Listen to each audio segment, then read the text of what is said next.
Kaya na nga at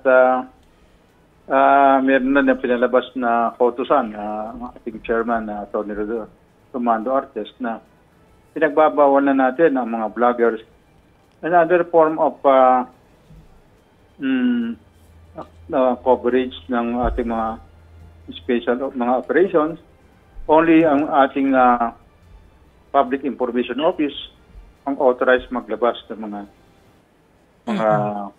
coverage ng ating mga operation.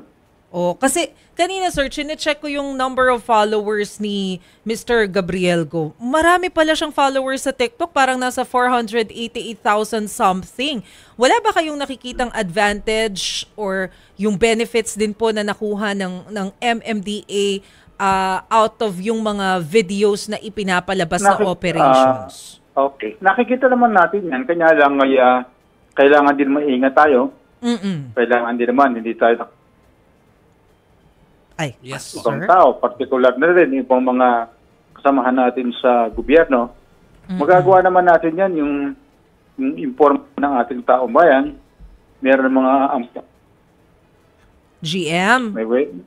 Yes. Opo, medyo pihit lang po tayo ng konti. Meron pong nawawalang bahagi nung sinasabi nyo, sayang naman po. You were saying, sir, opo, nakikita nyo naman po yung benefits from the video? Go ahead po. Oo.